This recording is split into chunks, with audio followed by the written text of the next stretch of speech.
பாராட்டு விழாவும் வழங்குவதற்கு வருகிறது. வாழ்த்துறை வழங்க வருகின்றிருக்கக்கூடிய மாண்புமிகு கனிம வளத்துறை அமைச்சர் உள்ளிட்ட உலக திருக்குறள் கூட்டமைப்பு நிர்வாகிகள், ஆசிரியர் மக்கள், மாணவ செல்வங்கள் அனைவருக்கும் இந்த நேரத்தில் முதற்கு நன்றி கலந்த வணக்கத்தினை தெரிவித்துக் கொள்கிறேன்.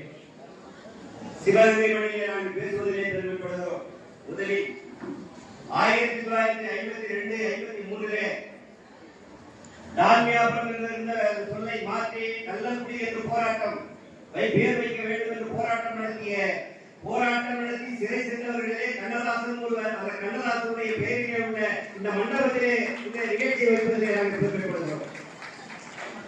லட்சக்கணக்கான இளைஞர்களை பட்டதாரிகளாக ஆக்கி இந்த பகுதிக்கு எங்கள் பகுதியில் இருக்கக்கூடிய அண்ணாமலை பல்கலைக்கழகம் போல இங்கே அமைந்திருக்கக்கூடிய அழகப்பா பல்கலைக்கழகம் நிறைந்திருக்கக்கூடிய இந்த மண்ணிலே இந்த நிகழ்ச்சியை வைத்திருப்பதிலே நாங்கள் பெருமைப்படுகிறோம்.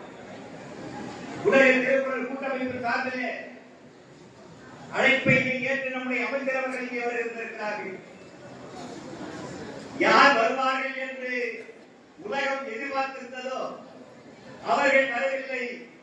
ஆனால் யார் வர வேண்டும் என்று எதிரிலே இருக்கக்கூடிய மாணவர்களும் இளைஞர்களும் எதிர்பார்த்தார்களோ அவர்கள் வந்திருக்கிறார்கள் அமைச்சரவைக்கு. அதற்காக நான் பாராட்டுகிறேன்.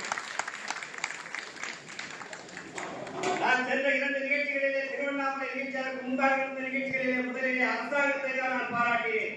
காரணம், உலக திருக்குறள் கூட்டமைப்பு வைத்த அந்த கோரிக்கைகளை உங்கள் அமைப்பு, உங்களுடைய இயக்கம் இன்றைக்கு சொல்லிக் கொண்டிருக்கிறது, வலியுறுத்திக் கொண்டிருக்கிறது. அதற்காக நாங்கள் பாராட்டினோம்.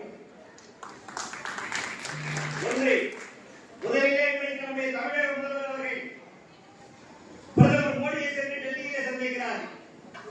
சந்தித்து அவர் வைத்த கோரிக்கையிலே திருக்குறளை தேசிய நூலாக அறிவிக்க வேண்டும் என்ற கோரிக்கையை வைத்தார்கள். அந்த கோரிக்கையை உலக திருக்குறள் கூட்டமைப்பு அதற்காக போராடி கொண்டிருக்கிறது கடந்த 5 ஆண்டுகளாக. ஆளுநர் உரையிலே வந்த அந்த அறிக்கையை பார்த்து அறிக்கை விட்டு நம்முடைய அமைச்சரிலே கூட அந்த அறிக்கையை கொடுத்திருக்கிறது, பாராட்டினேன். என்னவென்று சொன்னார், தமிழ் தேசிய சென்னை, மதுரை உயர்நீதிமன்றங்களில் தமிழ் ஆட்சி மொழியாக வர வேண்டும் என்ற கோரிக்கையை நாம் வலியுறுத்தியிருக்கிறோம். அந்த கோரிக்கையை ஆளுநர் உரையிலே வந்திருக்கிறார். 69% இடஒதுக்கீட்டை நாம் வலியுறுத்தி கொண்டிருக்கிறோம். அந்த கோரிக்கை ஆளுநர் உரையிலே வந்திருக்கிறார். சாதிவாரி